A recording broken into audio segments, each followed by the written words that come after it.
Okay, so I am trying to get things ready before I start recording some things.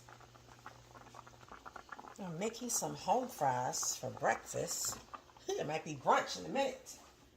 It's after 11 o'clock. But as a content creator, I was editing some videos, and I think I cooked these potatoes a little longer than I wanted them to be cooked, but making some home fries, guys. Let me put that to the side for a minute because I need to be cutting up my onions and peppers. I think I want to do a challenge, like upload a video maybe every day for like maybe a week. I was going to say 2 weeks, but let me be realistic. Because I have some time off, so I'm like, this is a good time to get a batch going in. How many of you out there are content creators over the age of 40, 50, even 60, hey, even 70?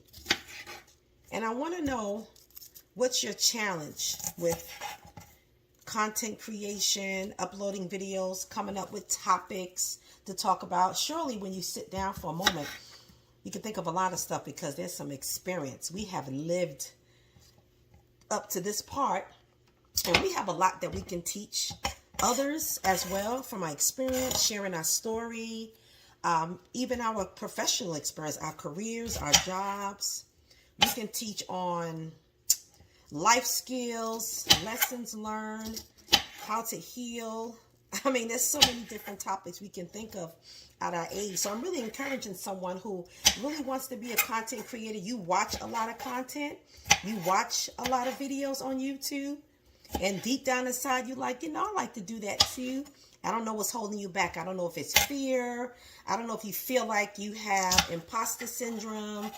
Even though you have achieved some things in life and overcame some things, you may feel like you're not qualified, you're not worthy, or people not going to like you or see you.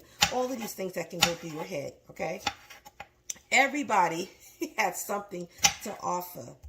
Your story and life experience resonates with someone. Your work experience or business or entrepreneurial journey will resonate, inspire, or motivate someone, and all of them. So you have to stop second guessing and stop comparing.